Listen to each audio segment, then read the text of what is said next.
Okay, so we're continuing the short series of inspirations from casework of one of my big inspirations, Dr. Milton Erickson. So today I want to briefly focus on reframing. Now, Erickson had a magical ability to reframe people's situations to where they started to see their problems slightly different, which would change the way they did their problems. Bill O'Hanlon refers to this as when you change the viewing of a problem, oftentimes you change the doing of a problem. So Erickson would see people's problems kind of in a frame, and when as long as they were stuck in this frame, they couldn't get access to resources or different ideas about how to solve their problem. So sometimes he would just change the way they thought about the problem, the way they looked at the problem, the way they perceived their problem. Now, one case I want to bring forth today was one in which Erickson was working with a fairly newly married couple. This couple had never been able to consummate their marriage because the husband, every time that they would start to make love, he would have a whole bunch of issues with impotence because he was very nervous.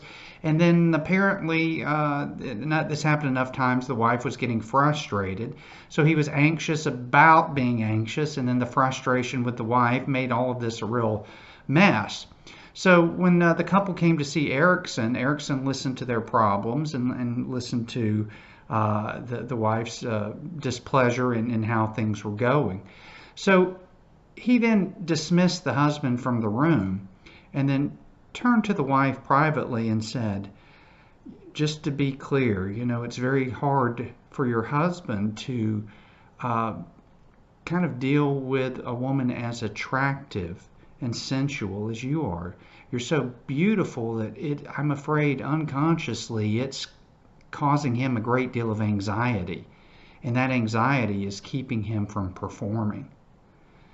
And the wife kind of smiled and nodded because he was playing to her vanity, but it's a different way to see the problem.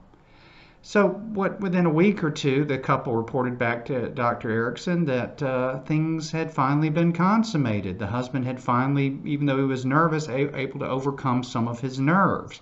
It's probably because that when he changed the way the wife viewed this problem, maybe she was a little more patient. Maybe she was a little more understanding. Because instead of being a problem, as in there's some kind of issue, physical issue my husband has, this becomes a problem of she's so beautiful and so sensual and so inviting that he's overwhelmed by her beauty. And that's what's causing the issue. So just by doing that small little adjustment, totally the way the problem was perceived changed, and then the problem changed. Just a quick case of had a single mom come one time to see me who had I think it was an 8-year-old, 9-year-old boy. She was divorced from a husband that had been very abusive to her, physically and emotionally abusive. So a year or two later, now she is with starting a new relationship with this man, and the little boy was becoming kind of more aggressive toward this new guy, being real defiant toward his mom. And when she came in to see me about this problem, it was clearly in the frame of little boys being bad.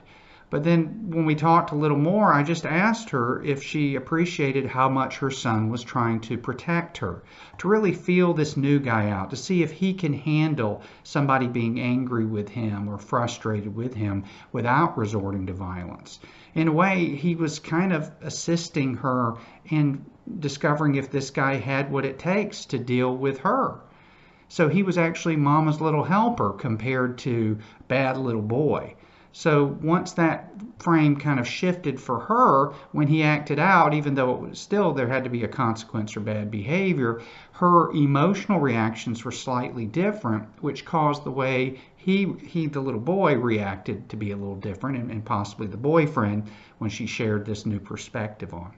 So anyway, that's kind of a real short view of reframing. If you look at Dr. Erickson's work, I'll even go as far to say a bulk of the cases involve this aspect of reframing, either changing the way they see the problem or just moving and shifting the context of a problem out of the strict linear kind of approach to seeing it as something kind of set in stone.